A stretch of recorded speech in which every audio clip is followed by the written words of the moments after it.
I'll end that war between those two countries in 24 hours. It won't even take that long. Before I even arrive at the Oval Office, I will have the disastrous war between Russia and Ukraine settled. I will end that war in one day. It'll take 24 hours. I would fix that within 24 hours. And if I win, before I get into the office, I will have that war settled. 100% sure. If I'm president, I will have that war settled in one day, 24 hours.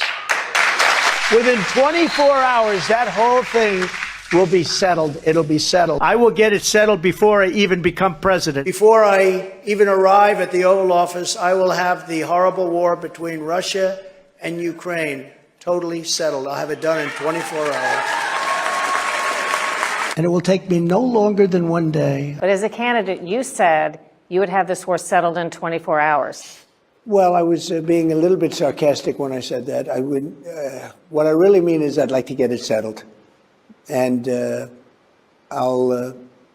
think I'll be successful. Well, I haven't really. U.S. Open Cadillac. Yeah, that's pretty cool. So it's like if you go to the U.S. Open and you have a Cadillac, it's like parking is free for you. So that's pretty cool. That's like, the U.S. Open. I think the tennis season is ending, if I'm not mistaken, but I didn't pay any attention to it anyway. But here we are in traffic. It's Friday.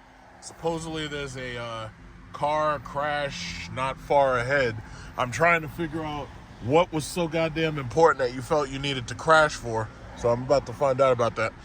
So as you can see, I'm letting the car drive itself. And as far as the market goes, on electric vehicles specifically, there's been a lot of talk lately about Cadillac and how they're doing really, really well. Meanwhile, Mercedes isn't. BMW isn't. And there's a couple of reasons for that. It's really simple. This market, Trump can claim whatever he wants to claim about how great the market's doing. The stock market's doing okay. It hasn't gotten a solid 45,000 Dow yet, and it hasn't gotten to 50,000 either. But when it comes to Main Street is still fucked. But most of these people, they can't get a car loan right now. It's getting harder and harder right now to get car loans. Home loans pretty much are paralyzed. Okay, so let me guess. Right after this accident, this horrific accident, right after this, everything's going to be normal again, right? All right, come on, let's see. I need to see something. Get out of the way, stupid minivan. Let's go. Oh, look at that cop, right? Okay, he's doing his job. Look at that. Oh, shit. God damn. Three of y'all? Y'all held up traffic all that time? Just three of you? God damn it. So anyway, as I was saying, the market sucks. Now, I'm not going to complain because I was smart enough to focus on dividend paying stock. And ultimately, I'm still seeing my dividends coming in every single month because the more stock you hold, the more you get in dividends, and also the more frequently you get them. I'm seeing these Escalades, man. These Escalades are everywhere. This is not even a limo right here. This is somebody's Escalade. He got the roof rack and everything. Man, these Escalades are killing it. Thank God for Cadillac. Oh, he's got the new one. Oh, shit. Yeah, Cadillac's killing it, man. We deserve to win. We're beating Mercedes. We're beating BMW. But what I was going to say was the reason why that is happening is because insurance prices are sky high. Maintenance costs are sky high. And the other problem is ultimately the housing market. It's so expensive just to stay with a roof over your head. People ain't got time to be buying these expensive cars. They just don't have the money. They don't have the extra money. Now, yes, there are retirees who have that extra money, but a lot of these people do not have that extra money. So, they're stuck. They're stuck driving, older cars. They talk about the cars on the road getting older, but a lot of these people don't have that extra. They just don't have it. I got a Jeep right up in my ass. Oh, God, somebody's calling me and shit. Oh, God, I got to answer this phone. Yeah, I was just on the phone. And I'm probably going to detour because this traffic is relentless. All the way into Manhattan, this traffic is relentless. So anyway, as I was saying, the market really sucks right now. In fact, let me put up the windows because no, you know what? Nah, I'll keep the windows down. I guess this way, you know. No, in fact, I'm gonna put the windows up because it's a little loud. Yeah, but anyway, as I was saying, the market really sucks. And you know, Trump claimed that, oh yeah, well, I'm gonna do something about the housing market, right? And the issue ultimately is there's nothing he can do about the housing market because, first of all of his cronies are real estate. So let's just think about that for a second. What would you need to do to fix the housing market? Let's say if I was president right now and you voted for me and I got in there and I was president, a lot of the shit that I would do would basically be ruled as, number one, unconstitutional, and probably it would be ruled as illegal. And just like you're seeing a lot of the stuff he's doing is being ruled as unconstitutional and illegal, specifically those tariffs, right? So what would I have to do to fix this housing market, right?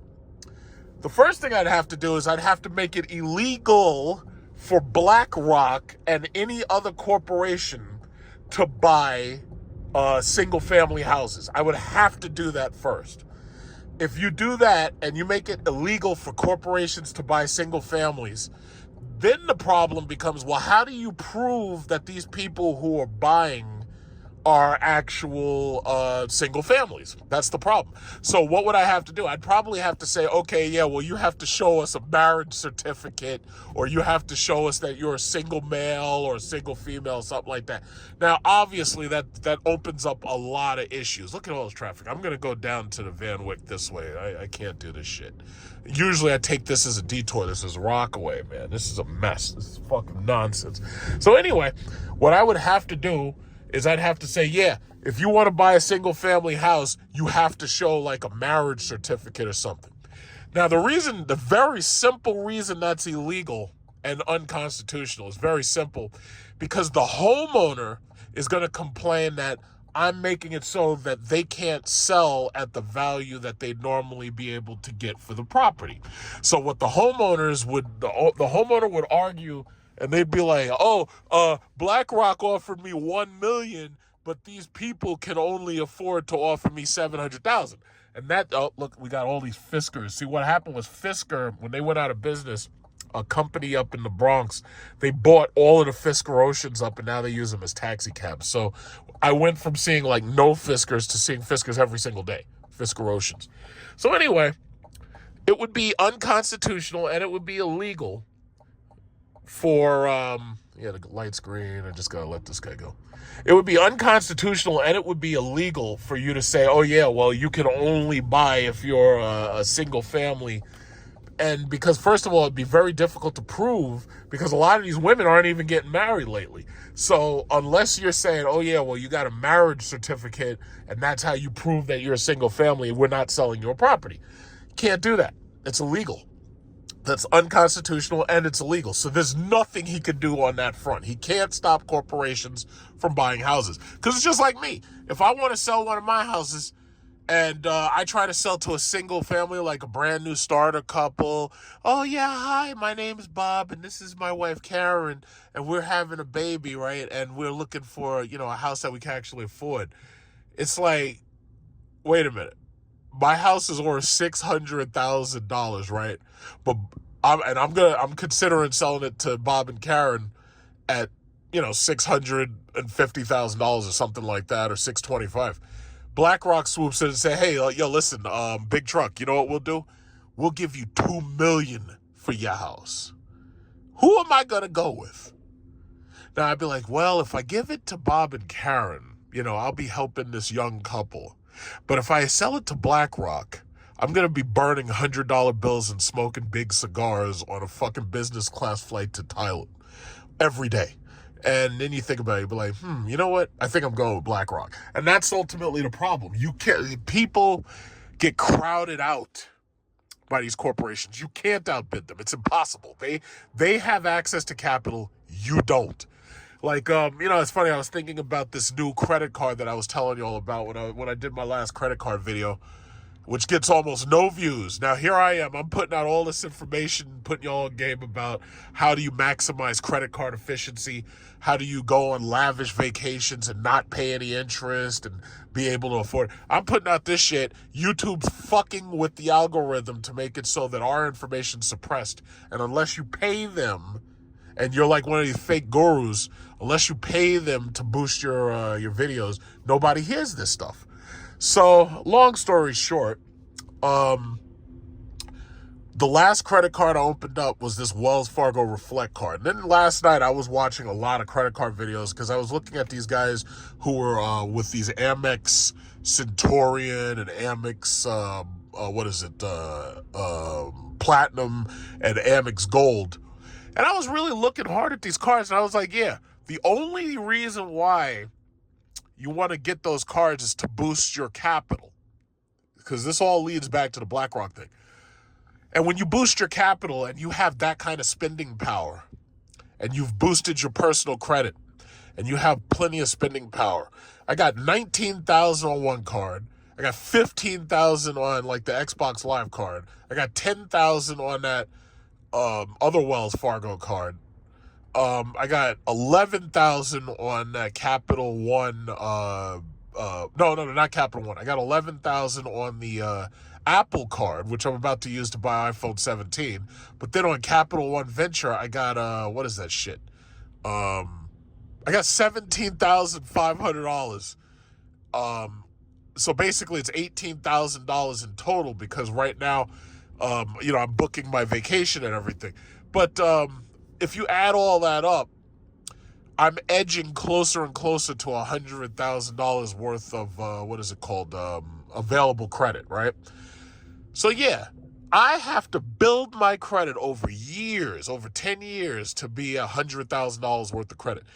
BlackRock and any of these corporations, these guys got millions upon millions upon millions of dollars of available credit. Like, there's no way that you can't beat them. And there are some people who are like, you know what, I would rather sell it to this young couple and I would rather help them. Mostly that happens in family. So if you have a younger cousin or a younger grandchild or something like that, most likely you'll sell it to them and you won't sell it to the corporation. But here's the problem. Most of these adults are so deep in medical debt that they might not have the choice. That's the reason why you keep hearing about these people with these reverse mortgages. You keep hearing about these reverse mortgages, and these people are taking out reverse mortgages, and when they're dead, their house basically gets sucked up back into that reverse mortgage because their kids probably can't afford to pay for it. Like, I had some neighbors. And they lived about 3 houses down from me when I was younger, right? And what happened was they got old. The grandfather and the grandmother were still together in the house. The grandmother died. So the grandfather decided, you know what I'm going to do? I'm going to do a reverse mortgage on this place so I can afford my medicine and afford my medical bills and so I can afford to live. So he took out a reverse mortgage. He had his house renovated. He got a new washer, a new dryer. He got all the appliances. And sure enough, it was maybe about 5 years later, he died. And when he died, his kids had already moved on. And his daughter, his single mama daughter, who is still living with him, because I've told you before, these boys live in mommy's basement, but the girls live in daddy's attic, right? So his single mama daughter couldn't afford to keep up the payments. And because she was barely working and she's a single mama, right? Now, that was back in like 2015. I haven't seen them in like forever because I don't keep up with them. They don't keep up with me. So the bottom line is, past 2020, I have to wonder what Section 8 home is she living in, because the simple fact is she couldn't keep up the payments on her father's property. Her brothers didn't seem to want to do anything about it, and they didn't seem to try to take over the property. And they just lost the house. And what bothers me is that that block that I used to live on had such beautiful character. But as you can see in New York City, they're fucking up this entire place's character by building all of these monstrosities. They're like, even those are single family homes, right? And they'll take those things and they'll fuck them up real bad. And they'll basically make them mother-daughters, and they'll chop them in half. And now you got half the space. These places look terrible. And they're destroying the character of this entire city. Basically, one house at a time, they're destroying the character. And the sad thing about it is, if they had been able to keep that within the family, that wouldn't have happened. Like that house could have stayed the way it was, a nice, simple Tudor or a nice dormered house. It could have stayed the same way it was. But these people are taking out reverse mortgages and then losing the property. I had another neighbor, and older woman, that was her house, older woman. Her daughter had a health problem. Her daughter died, cancer, breast cancer. So the oldest kids, what they did was, they were living in the house with grandma because the mom died. Grandma's still there. So the son, this motherfucker, he takes out a mortgage on this place. And rather than allow that place to stay the way it was, he takes out a mortgage on it so he could start a business. Now, to this day, I don't know exactly how the business is doing, but he takes out a mortgage so he could start a business. Yeah, hey, we got the bus driver right here. The Sprite bus. Yeah, well, if y'all taking pictures of me, or when I get in the bus lane and you can take pictures of me, I'm freaking video record you. But anyway, the son starts a business. And when he starts this business, I don't know if that business is still Look at all this goddamn traffic. So anyway, he starts a business, and look at this guy. This guy's looking at me. He's like, yeah, how'd that guy right there, he's got the Cadillac, and he's rolling this electric Cadillac. How'd this guy get to do that? This guy, I'm up here waiting for this goddamn bus. I hate this fucking bus. Look at this guy. Hey, you're not supposed to be in that yellow lane, goddammit. Fucking breaking the law. So anyway, what was I saying? He takes out this mortgage, and long story short, the daughter loses the house because she couldn't afford to pay his mortgage. He took the money, he started a business, he didn't even pay the shit back. They lost the house. So she had to move down south. I haven't seen them, and I'll probably never see them again. Unless they have a family function. The sad thing is, most of us, we don't really keep up with each other because Facebook, it's all bullshit. It's like likes and hearts and stuff. It's all bullshit. And basically, the only time we really meet up anymore is if people get hatched, matched, or dispatched. So if babies are born, if there's weddings, or if people die. And that's pretty much it. Hatched, matched, or dispatched. So we don't really keep up with a lot of these people anymore. We can't because, they're so far away. So when you go on Facebook and say, hey, it's Jimmy's birthday, say happy birthday to Jimmy. And then you just push one button that says happy birthday, Jimmy. And that's it, post. And that's what we do. So we're not keeping up with people anymore. But the reality, look, we got Keisha right here. Keisha's up there looking at me. She got the little Mercedes. She got the little Mercedes. You don't buy no goddamn CLA. The CLA is like the baby Mercedes. That's like the bullshit Mercedes. That thing's got that. You might as well have bought a Hyundai Sonata. But anyway, what was I saying? We don't keep up with each other. But I know a lot of people keep losing their goddamn houses because they're giving it to their kids, and their kids are so inept, even as adults, that they can't afford to pay for these properties. And the sad thing is, it's killing the culture here. New York is becoming more and more high population, and it just looks terrible. Look at this Hummer. This guy's got the Hummer. There's another dude I've seen here, and I think the other dude has a Cybertruck. But I've seen this Hummer, and I haven't seen the Cybertruck, so I'm thinking he might have traded the Cybertruck for the Hummer. That's a nice Hummer. 9,000 freaking pounds. It's like the same weight as the Escalade, damn near. That thing is ridiculous. That's pretty cool. I remember when I got a Ford Expedition 2002, there were people like, oh, I heard you got a Hummer. I was like, I ain't get no Hummer. Back then, a Ford Expedition was like $40,000, but a Hummer was like $70,000. Those things, and that was back then. Now they're $100,000, but you can get them on lease. That's why you got to keep your credit up. So here I am trying to put y'all on game. I'm over here trying to make these credit card videos and talk about, credit card opportunities and stuff like that. But YouTube is basically screwing us all over. I was watching a Fresh and Fit. Fresh and Fit was saying that that they were going to quit YouTube because it doesn't make sense for them to waste their time anymore if they're not monetized. And even if they did get monetized again, they would never trust YouTube with their monetization because they could always pull. Basically, YouTube has been behaving like a rug pull. And when I say a rug pull, that's basically like when you sucker people into something and then you pull the rug out from under them. It was like when I used to make videos, I used to get like 30, 40,000 views for just any video.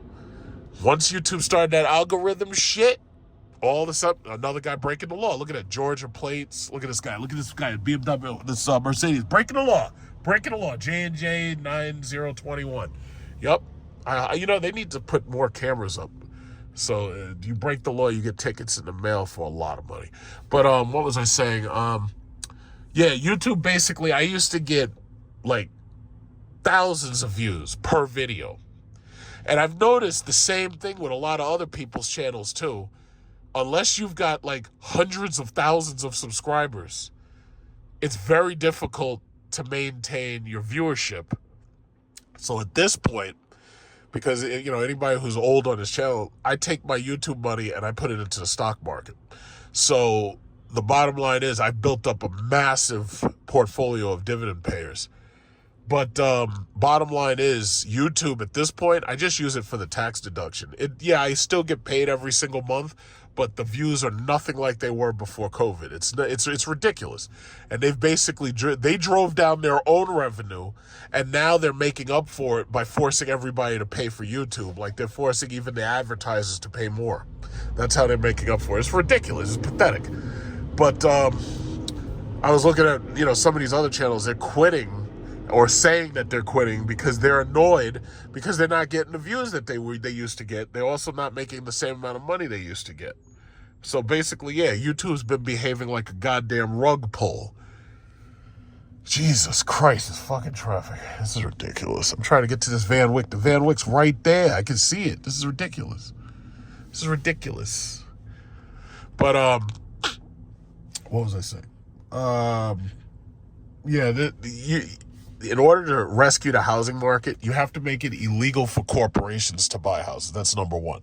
The next thing you have to do is you have to basically make it illegal for foreigners that don't live in America. Foreigners can't be allowed to buy houses. Again, that's illegal and that's unconstitutional. There's going to be a lot of pushback on that. Trump might even try to do that because he doesn't like foreigners. Thing about it is you can't do that. Probably because of the same reasons that I outlined at the beginning. The homeowner will say that you're costing them money and then they'll sue the federal government. And that's the reason why there's a lot of stuff that presidents can't do. So just because Trump throws together some legislation and puts this shit out by executive order doesn't mean that stuff is going to stand. And the other thing that I've warned about is that you have to remember, even though Trump is trying to stuff the government with sycophants that'll do whatever he says, the problem that you have to look out for is that after Trump, who's going to come after him? Because the next person isn't going to be allowed to get away with this shit. So he's doing all this bullshit right now because the courts are too pussy to stand up to him.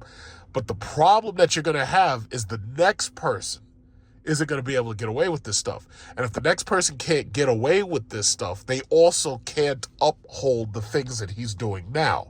So the stuff that he's doing, they can't do, or they won't be allowed to do, or they won't be able to do. So if that's the case, well, everything that he did is going to collapse. So yes, there will be an economic pullback. By default, there's going to be an economic pullback just by changing the leadership. And that's a problem. Now, as far as the Supreme Court, everybody is upset with the Supreme Court. I'm not worried about the Supreme Court. They'll be dead eventually. They all, Sotomayor's got her issues. Roberts got his issues. All of them are old, and they will all be dead. and we'll have to replace them. And when we replace them, the newer people will be nothing like them. Even Clarence Thomas. All of them are old. And death is the most reliable thing that you can count on. It's the one thing that you can always count on. What did they say? Death and taxes. Those are the two. Look at this goddamn Accord. Look at this guy.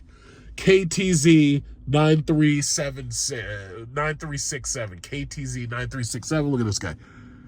These guys just this is the reason why the traffic's a mess. What is this? JRS 5862 for a Nissan Altima. It's always a goddamn Nissan Altima. These are the reasons why there's so many accidents. These are look at that guy. He's still on the yellow line. Look at that guy. If there's any police or feds watching this video, you know what to do. You know what to do. So anyway, bottom line is we're gonna have to whoop. Come on, BMW, let's go. Slow ass BMW, let's go. So anyway, yeah, because the Van Wyck is even worse. So what I'm gonna do is I'm gonna go all the way up to Atlantic Avenue. You can use that to drive You can use that to drive towards the city. It's not a big deal. But what was I saying? When Trump is gone, everything that he's basically putting forward, all that shit's gonna collapse. So that's something you got to look out for. You know, but me personally, you have to be in a position where it doesn't matter what the government's doing. And I think the last thing I'll say right now, because I have another phone call that I got to make. But one thing you got to also understand, he claims that the tariffs are going to fund a tax stimulus check that he's planning to give us back, a tax rebate, right? Now, the government has said that this shit is illegal already, and they're basically, if it's illegal and unconstitutional, then they're going to have to force him to give the money back. So if we get those stimulus checks, all it's going to do is going to drive up the stock market. If I get a stimulus check from Trump, again, if I get any stimulus from him, any tax rebates, whatever they want to call it, I'm taking that money and I'm putting it in the stock market. I'm going to buy me some more Goldman Sachs stock, dividend-paying ETF, or maybe even buy Meta, because Meta's down. And I bet if he gives a stimulus check, if he gives stimulus, you're going to see the stock market rocket up probably to Dow 50,000 or beyond it. Now, he's going to be taking the credit. Oh, yeah, well, thanks to me, the stock market is up. It's like the stock market is so high. It's higher than it's ever been. It's as high as hell. Yeah, he'll take the credit for it. But we'll be right back to where we were after COVID with high price of living and more inflation. Because we know by now, people see it now. You couldn't tell these morons anything in a social studies class. But now people feel it and see it, that when the government prints money, it makes all of our money worth less. That's how we're feeling and seeing inflation. Now, I know there's some people who don't like me talking bad about Trump or Elon Musk, but I don't give a fuck.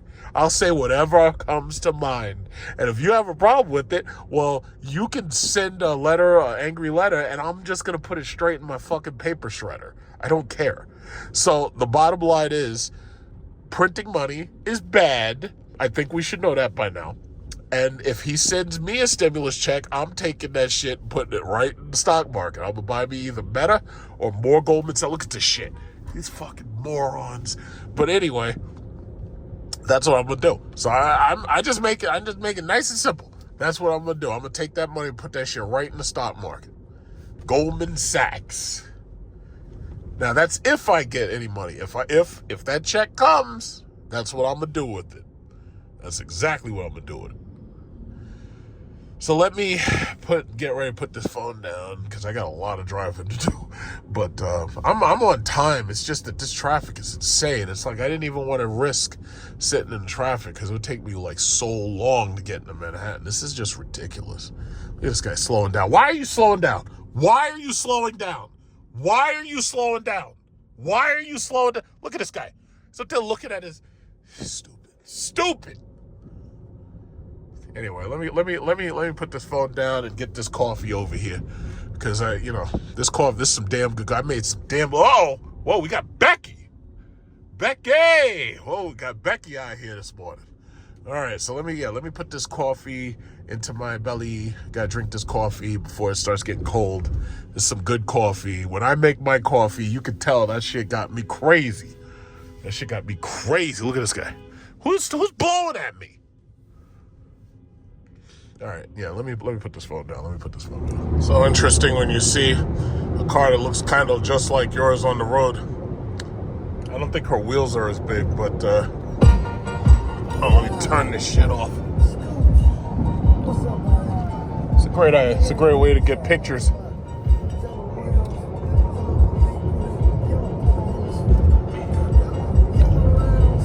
not only is Grandpa there driving, got Grandpa with the car like mine, smaller wheels though, keep that in mind. Got a Ram TRX right here. Got the Ram TRX. Love the Ram TRX. That is like the coolest truck that they've ever built. I think in order to get a truck cooler than that, you gotta go to like those Mad Max movies, like Fury Road.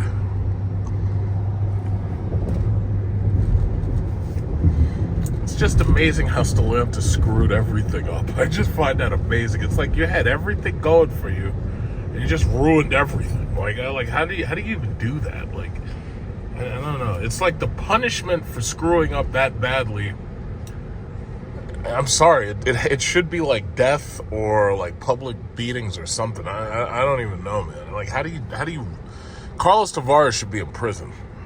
Like every time I look at a good FCA Chrysler SRT product, and then I think about what Carlos Tavares has done to that company, it's like all I can think about is like how much prison time I would like to give him. You know, he should be in prison. Absolutely, he should be in prison.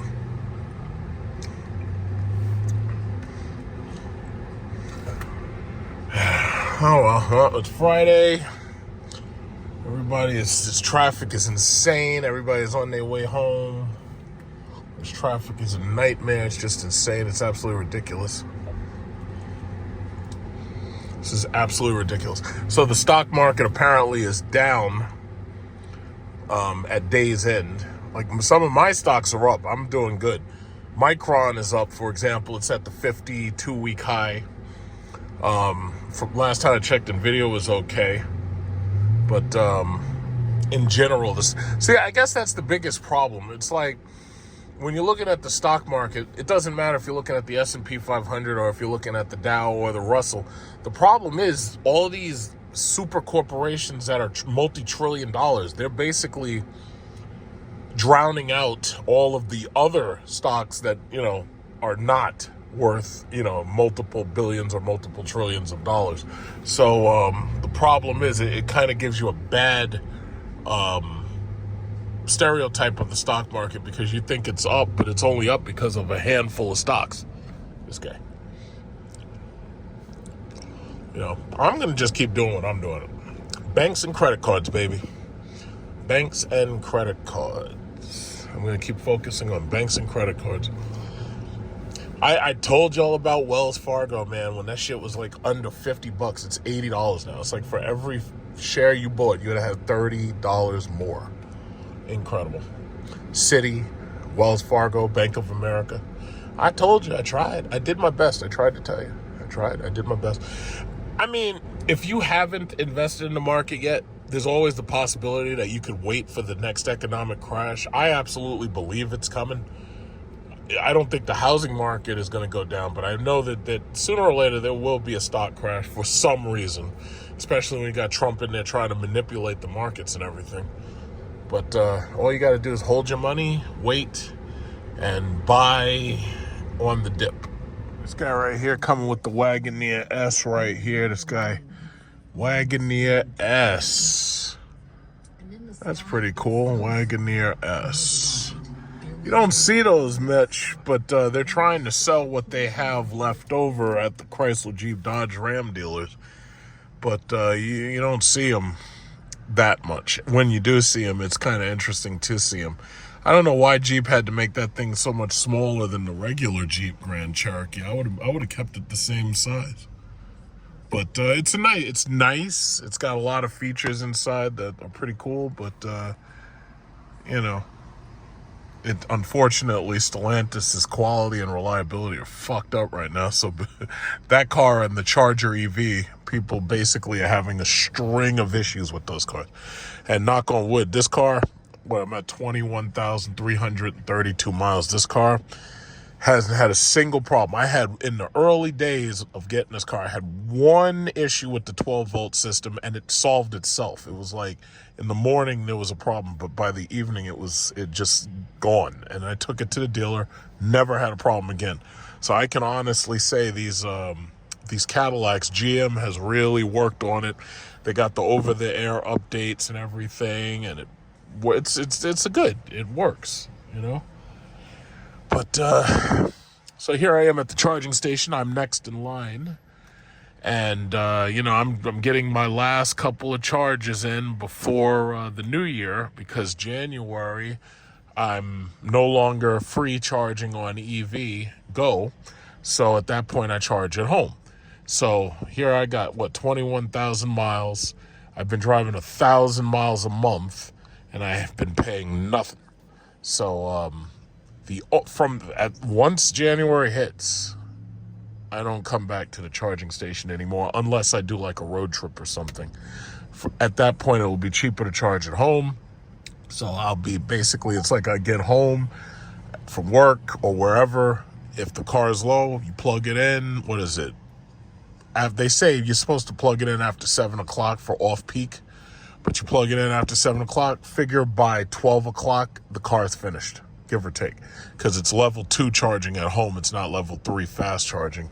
And even this ain't that fast, because it's funny, and I might as well talk about it now, because I haven't updated my channel. I was going to wait until Apple does their WWDC on Tuesday. And that's when I was going to make a review about whatever they say that they're coming out with, because I'm going to have to obviously pre-order a new iPhone. But as far as electric vehicles go, electric vehicle sales are through the roof. Cadillac is selling, the Mustang Mach-E, those things are selling. And we know, I've said this before, it's because of that $7,500 tax credit. Trump has said that he's taking it away. Now, my belief is that people are rushing to buy cars, and they're rushing because they're trying to get that tax credit. But of course, you only get that tax credit if you're buying an electric car. So what we're really witnessing is the proliferation of electric vehicles. Now, unlike when I bought this car, because when I bought this car, it was like they still didn't fully understand the best way to sell these cars. When I got my car came with 2 years of free charging. They realized at this point that was a bad idea. So they're like not giving away free charging anymore. So what they're doing is instead they're giving you the charger for your house. And now it's on you to go and find an electrician to have that charger installed into your house.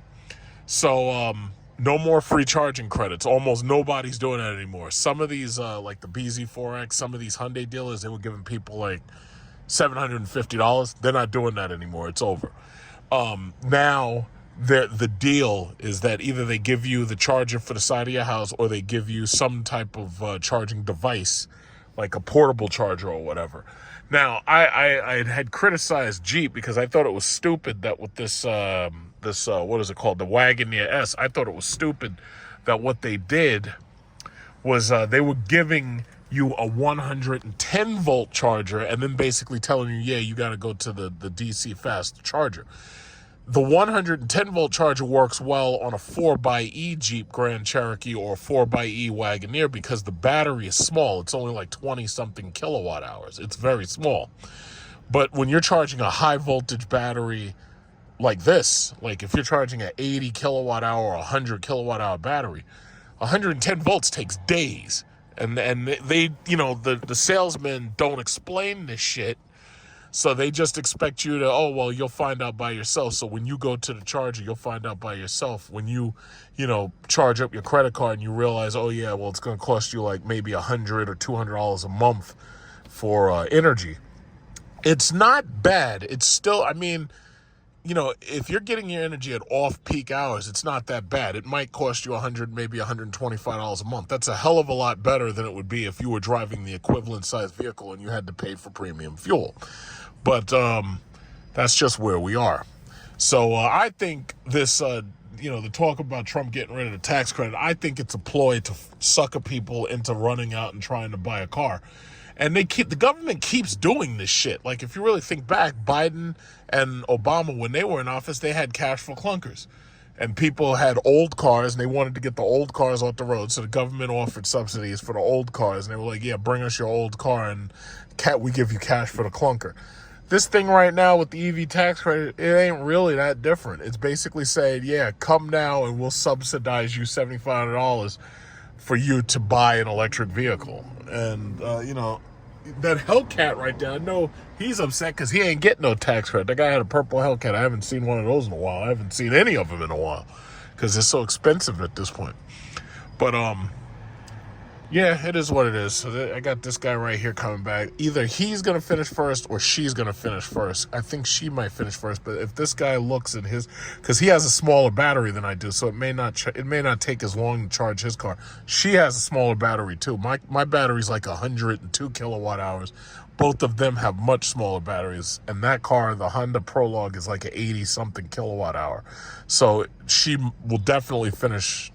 I don't know. We'll just have to see, because I know this guy in the middle, he'll probably take the longest because he got in there before he did. He got in there before that guy, but we'll see. But yeah, so as far as this market, the market's bullshit.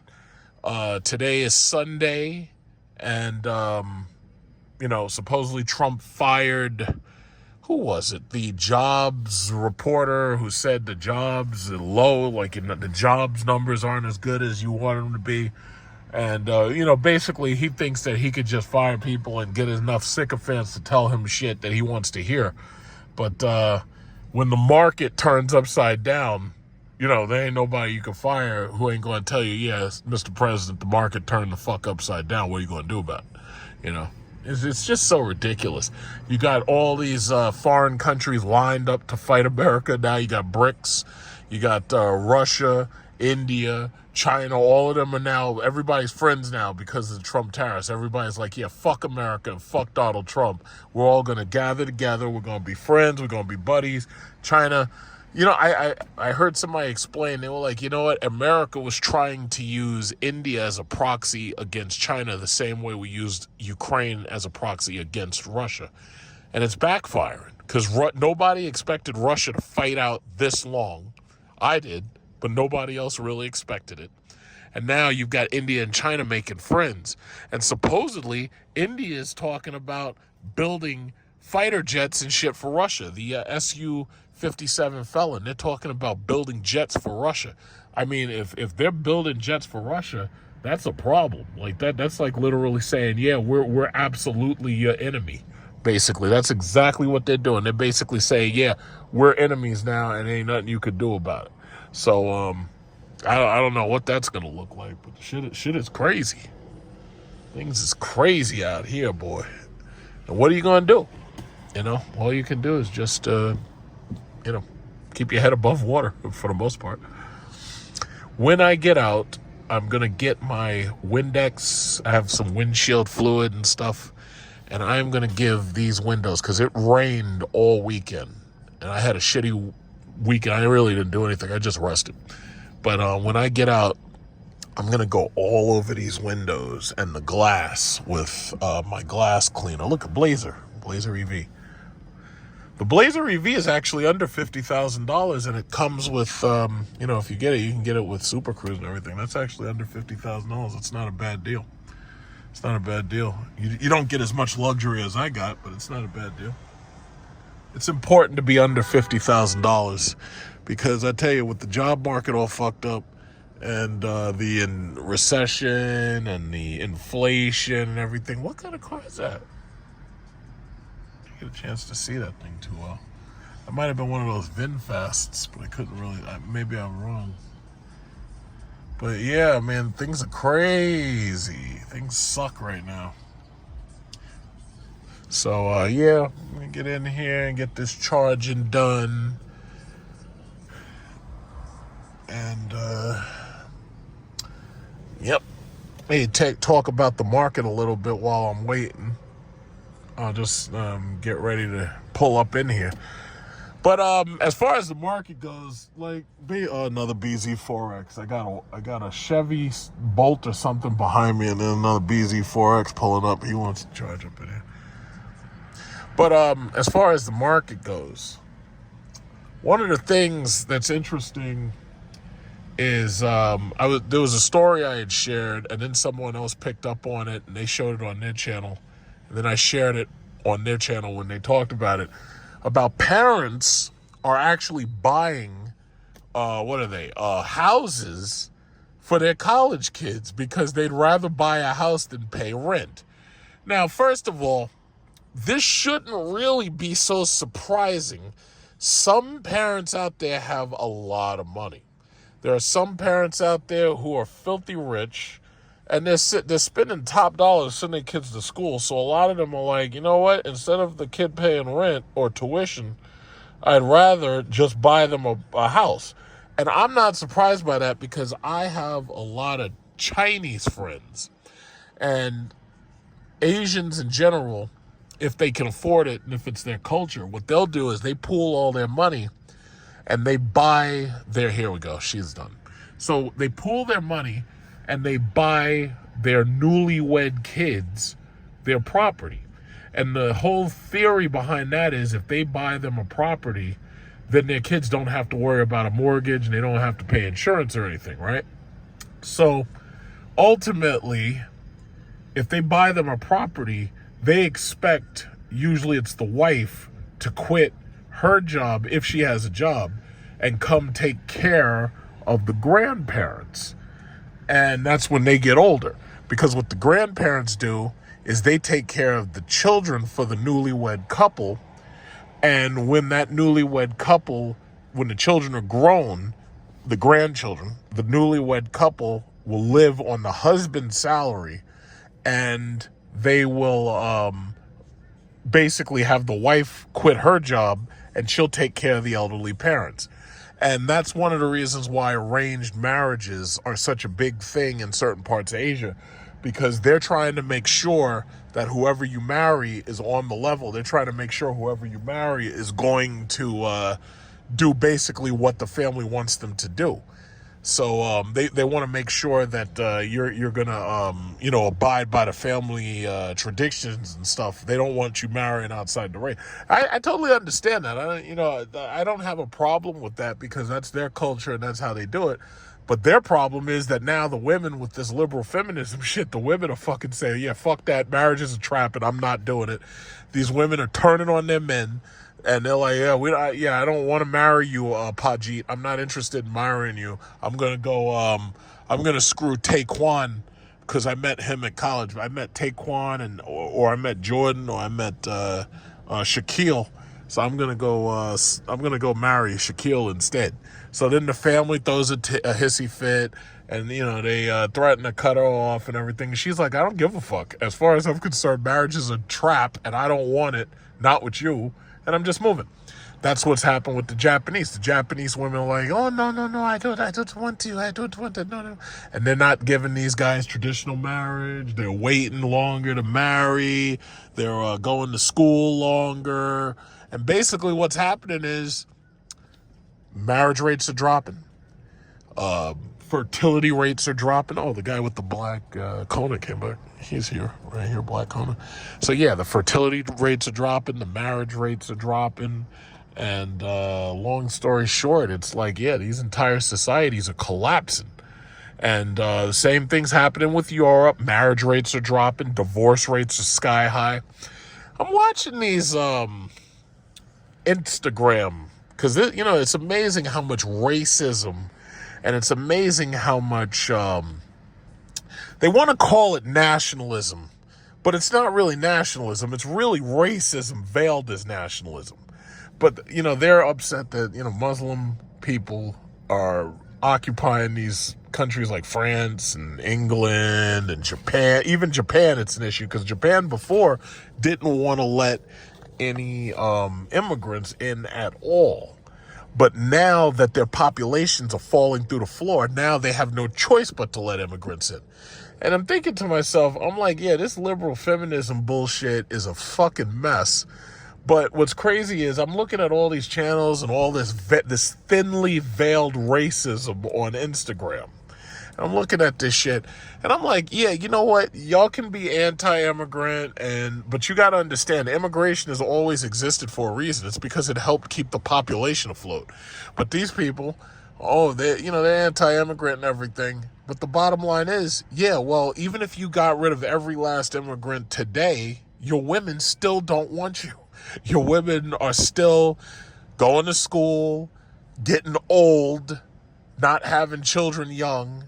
They want to go on tizzy toys, and they're screwing oh, look, a Dodge Charger. This guy's got the gray Dodge Charger. I wonder if that's the guy. No, it's probably not the same guy I met before. So we got all the Chrysler products in here today. These pieces of shit.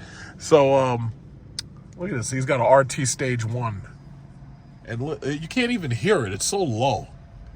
And he's trying to look cool, but he's not. He should have bought the Hellcat used instead. Like, I bought my Hellcat new, but he should. If I was him and I wanted one of those damn cars, I'd have bought the fucking Hellcat. I'm not gonna save no fucking money on some gas. Fuck that. It's like I'm gonna be driving at 200 miles an hour, my Hellcat.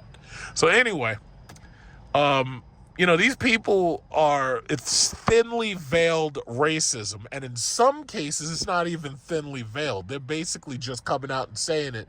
Yeah, go back to your country and this, that, and other.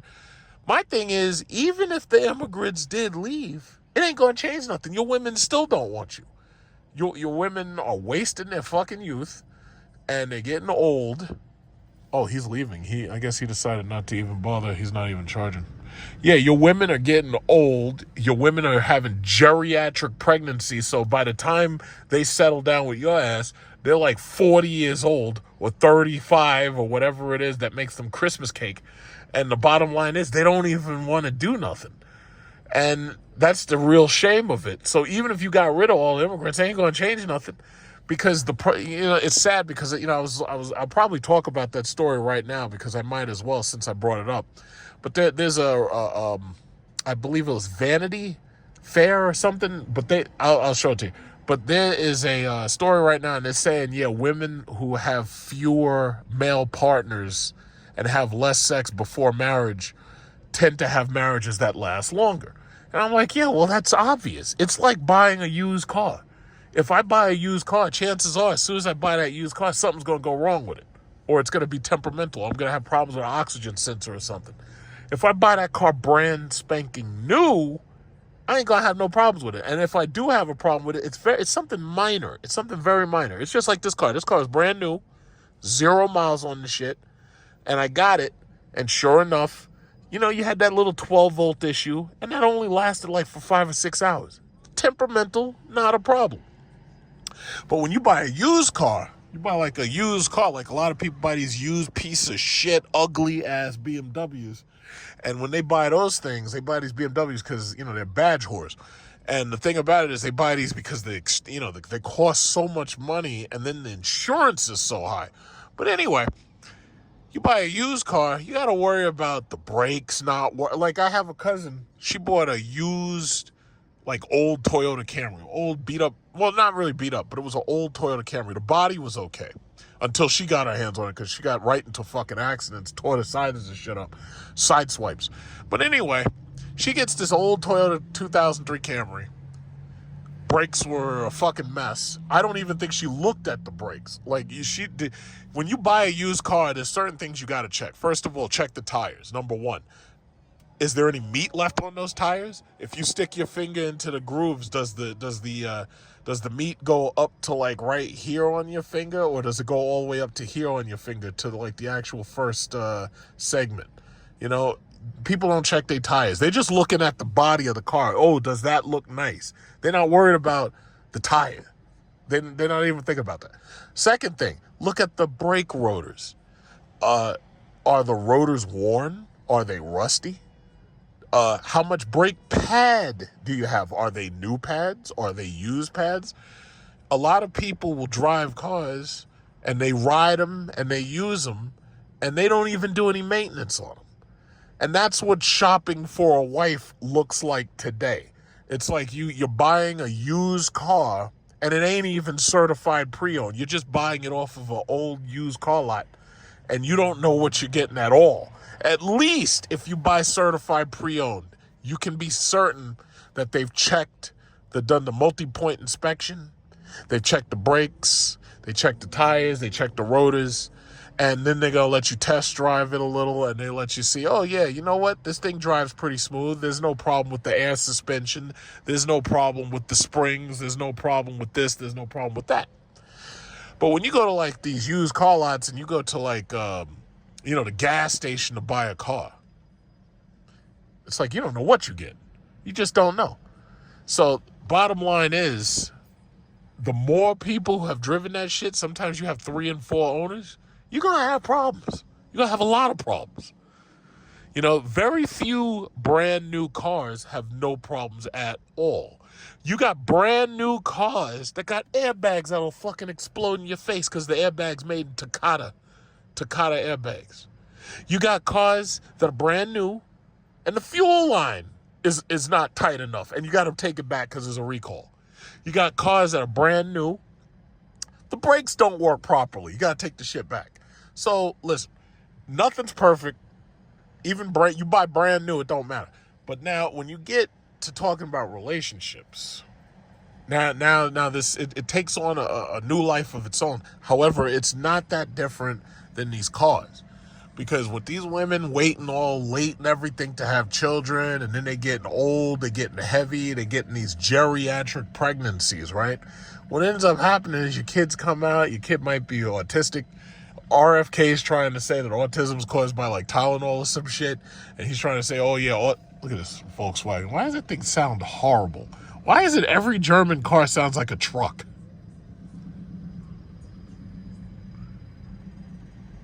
Every single German car sounds like it's a damn truck. That must be a diesel. I hope it's a diesel. I hope there's a reason that thing sounds like that. That thing sounds terrible. But anyway. So yeah, I'm gonna read that story as soon as I pull up in here and plug in. I'm just waiting for one of these 2 turkeys to finish. As soon as I'm gonna read that story. But the bottom line is, the reason why your populations are dying is because, feminism has made it, oh, well, she's only in her 20s. Her mind is not fully developed, and the boys' minds are not fully developed. Hey, guess what's stupid?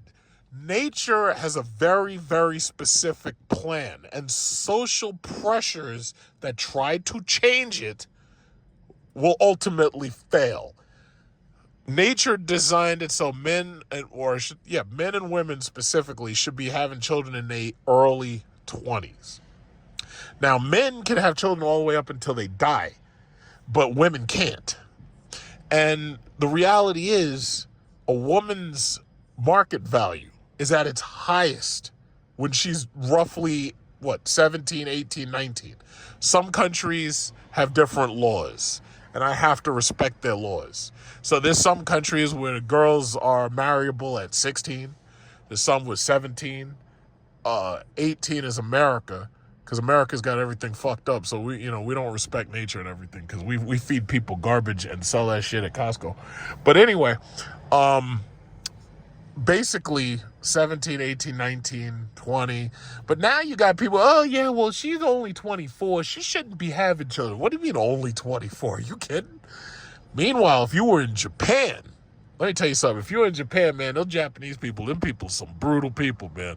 They basically, if you're older than 25, definitely 27, but if you're older than 25, they're like, yo, listen, I'm not marrying you. I need a younger wife. And the reason why is because they call these women Christmas cakes. And the reason why they call them Christmas cakes is because basically they say, okay, if you're after 25, to December 25, they're like, yeah, you're no good after 25. And that's what they do. Because see, what happened was in World War II, when we bombed Japan, they ran out of sugar. And because they didn't have sugar, it was difficult, if not impossible, for you to make sweets. So you couldn't make cake, right? Couldn't make cake. So basically, what happened with the Japanese was they said, yeah, well, if you're older than 25, you're no good. We call you Christmas cake because after the 25th, you're no good. So right now, the Japanese men don't want to marry older Japanese women. So like once they hit 25, 26, 27, they're like, nah, I don't think so. Now, 25 to 27 is kind of like a grace period. But once you're at 27, 28, 29, 30, nah, that's it. Nope, no marriage. And that's where the passport bros come in because we'll go, oh, look at that. Oh, no, that's not a Hellcat. That's just one of them stupid scat packs. Oh, yeah, no thank you. But anyway, the Japanese, they're like, oh, well, no, after 25, no, we're not getting married.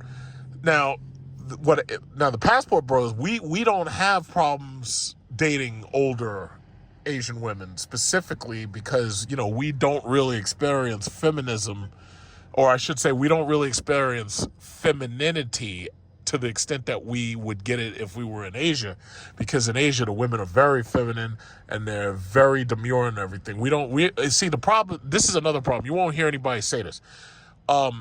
Fathers, they raise masculine men and they raise feminine females when the father's in the household, right?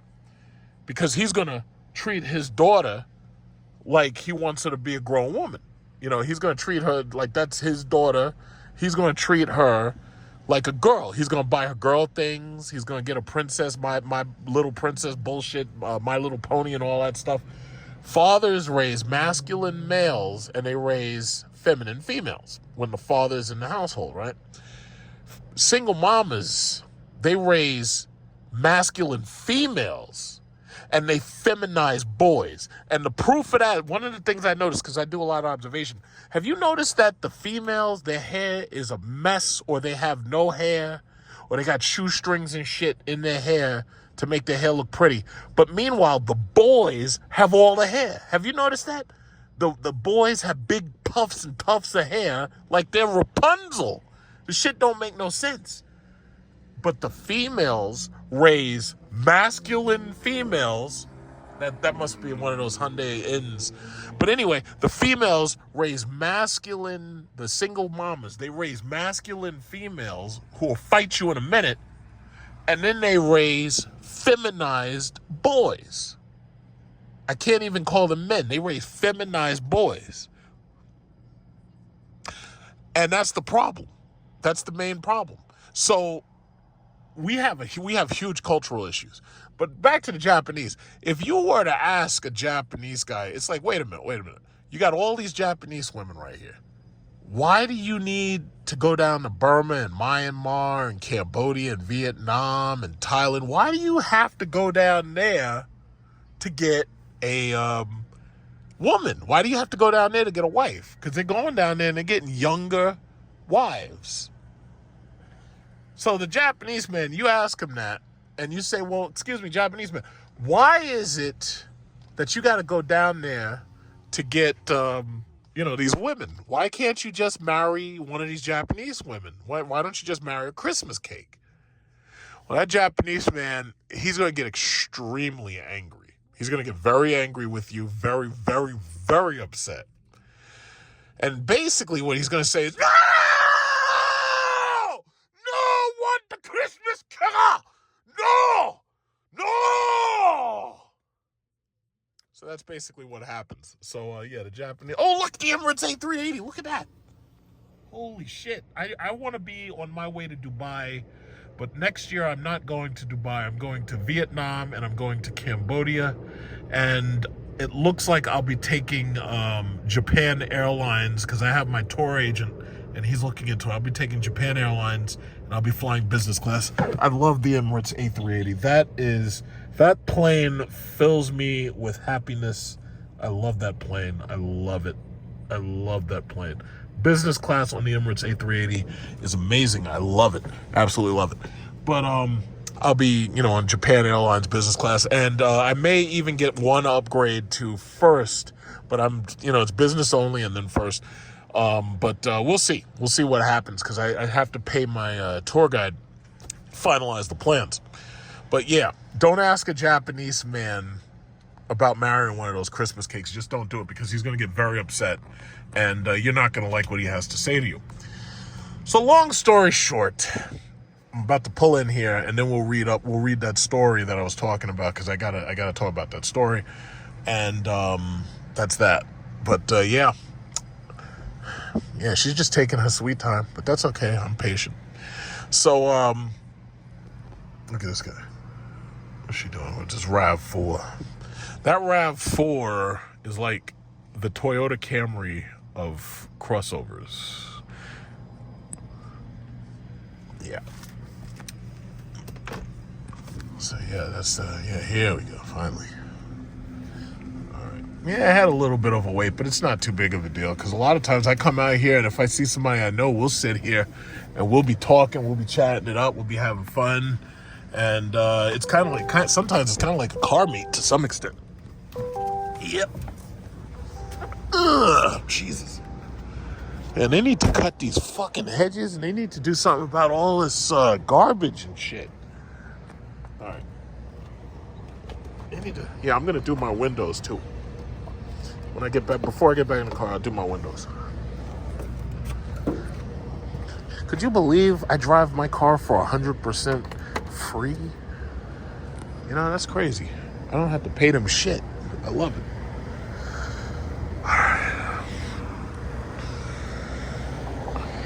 Payment authorized. Yep. 100% free. I got until the first week of January, and then it's all over, and then I gotta charge it home. I gotta charge my car, plug it into my house like it's a microwave. Look at this, all these goddamn Toyotas. You know, all these Toyota BZ4Xs.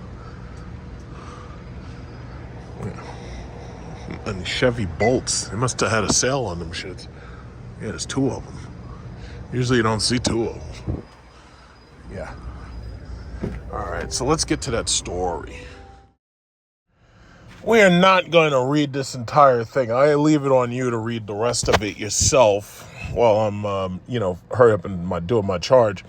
So the story is fewer sex partners mean a happier marriage. It says people who have had sex with fewer people seem to be more satisfied after they tie the knot. Is there hope for promiscuous romantics? The answer is no. So basically, this is by Olga Kazan. Okay, so it says, if you are on the proverbial market as you rack up phone swipes, first dates, and likely new sexual partners, you might start to ask yourself, is all this dating going to make me happier with whoever I end up with? In other words, are you actually getting any closer to finding the one? Or are you simply stuck on the hedonic treadmill of potential lovers? Doomed like some sort of sexual Sisyphus. I think you mean syphilis. But yeah, I understand you're talking about Sisyphus. But anyway, to be perpetually close to finding your soulmate, only to realize far, far too late that they are deal-breakingly disappointing. It says, while sociology has some unfortunate news for your ass, over at the Institute of Family Studies, Nicholas Wolfinger, a sociologist at the University of Utah, has found that Americans who have only ever slept with their spouses are more likely to report being in a very happy marriage.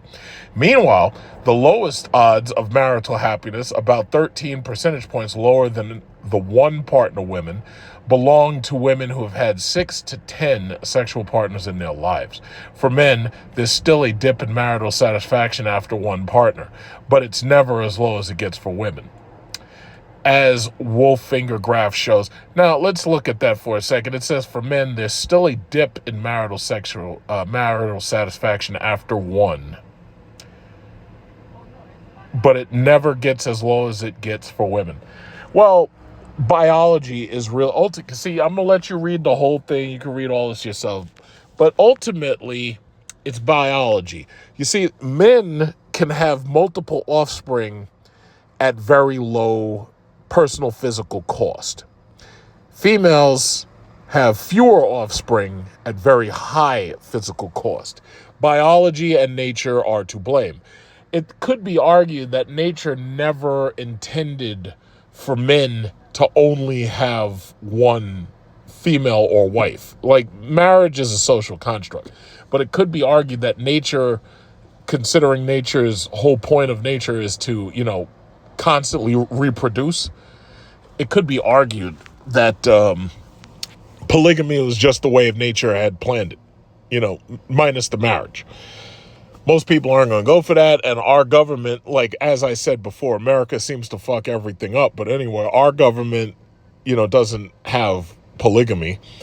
Our government is monogamy, and you're only allowed to marry once. You're only allowed to marry one wife at a time. In fact, there was a guy in the news just recently, and this guy had like 3 different wives. And that's happened before. You get people who are married multiple times to multiple women, and nobody even realizes it or knows about it.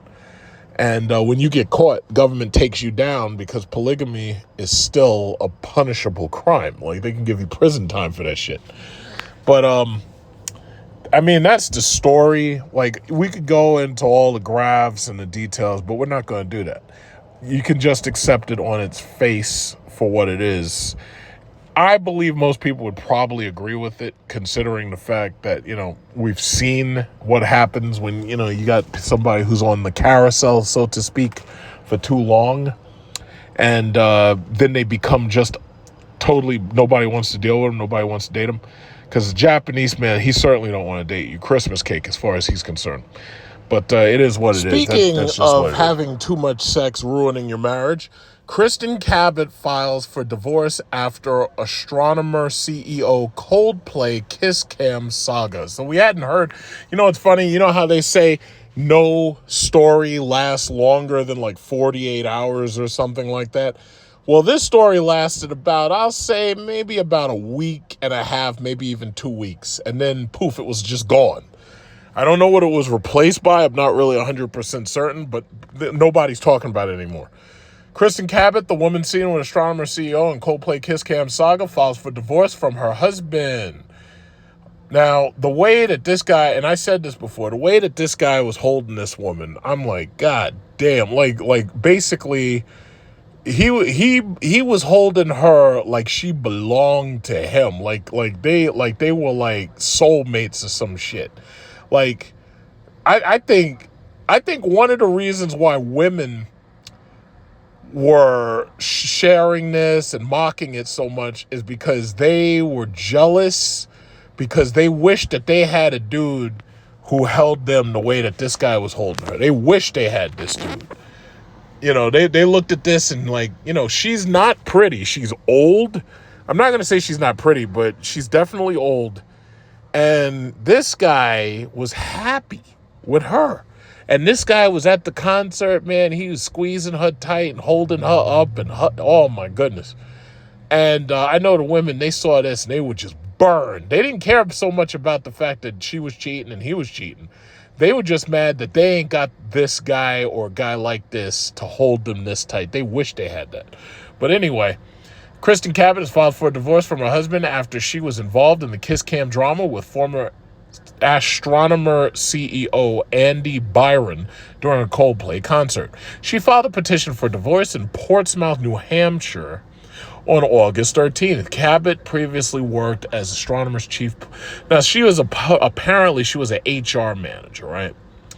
To which I gotta think, it's like, what kind of CEO are you to be screwing the HR manager? I mean, that's just asking for a Me Too allegation against you. You're just begging for it.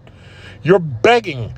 I mean, she doesn't even have to call HR because she is HR. You're just begging for a problem. That's just stupid. And then you're doing it in public? Public? I've had female coworkers who've been married. And now I think, honestly, everybody should be allowed to have friends and stuff. But the thing about it is, hanging out with me is kind of disrespectful to your husband. It kind of is disrespectful. But the bottom line is, every woman, first of all, the problem is these were work husband, work wife. That was the relationship here. Every woman has a work husband. Every woman got a man at the job who's the work husband. And every man at the job is somebody's work husband. Every woman's got a work husband and every man has a work wife, right? So in this case, it was the CEO and the HR manager, which I just think is that's just risky. That's just stupid. But bottom line is you can't go out in public with your hands all over her. Like when I hang out with female coworkers, it's like, you can't do that. You're in public, and then the problem comes, like, if you got to drop her home and everything, then the problem becomes, it's like, what happens if you pull up to the back of one of these movie theaters or a parking lot and then y'all go crazy up in there. But you can't do that in public. You're going to get caught. There's cameras everywhere. Every little kid is walking around with a 4K camera and a cell phone. You got video game systems with cameras built in. You can't do this. You're going to get caught. They went to this concert, and you go to these concerts, these basketball games, they're looking for kissy faces. They doing it. And you went to the most public place you could possibly go to, and you just absolutely got caught. Like, that's just stupid.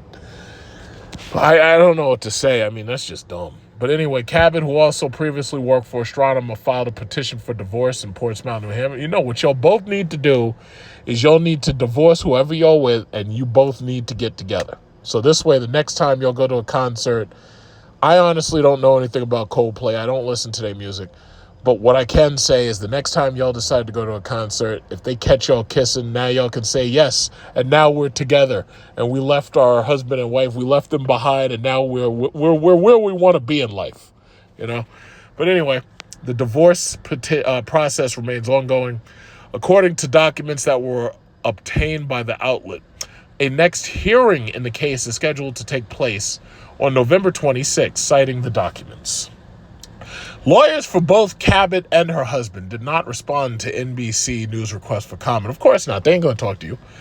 Byron and Cabot found themselves in the center of controversy after going viral for their reaction to... No. They didn't go viral for their reaction. They went viral because they got outed. Not their reaction. But they went viral because they got outed. Because, see, what they... it's kind of crazy. What they really should have done was, but once they got caught, that was it, because somebody's going to find out who you are. They got this AI shit. AI scans the whole internet instantaneously. There was no way out of that one. That's why you don't go in public. Stupid. In fact, let me say this. I think it was Marjorie Taylor Greene, if I'm not mistaken. I could be wrong, but Marjorie Taylor Greene, I saw a video. I think it was Marjorie. Don't quote me, because I believe it was her. But she was in a video where she was in the movie theater, because like right now I'm on this I'm almost done charging. I'm looking at the movie theater. You can't even get freaky in the movie theater. You think that if you go into a movie and there's not a lot of people in there and you think it's dark, you think as a man, you're like, yeah, I'm gonna squeeze me some of this and I'm gonna squeeze me some of that. But what's crazy is, even in the theater, they got cameras that are infrared. So they see everything, no matter, it could be pitch black darkness. It doesn't matter. It's infrared, and your body heat is showing off to the camera, and they can see everything going on. And all you got to do is use a computer. You throw in some false color, and you think that it wasn't even infrared. You think it's a regular camera. Like, you can't do this. You can't. There's cameras everywhere. Even right now, where I'm sitting, I'm pretty sure somewhere there's a camera watching me. I'm sure of it. Says their reaction led singer Chris Martin to joke that they might be having an affair. See, you see? As soon as he saw it, he's like, uh-oh, yeah, they probably have an affair up there. And that's it. And now you're done. You're caught. And as the footage continued to spread online, a media frenzy ensued, with many online purporting to dig up and share personal details about both their family. That's a goddamn shame. So her husband basically saw that, and his heart was shattered, and the children saw it. Daddy, who's that?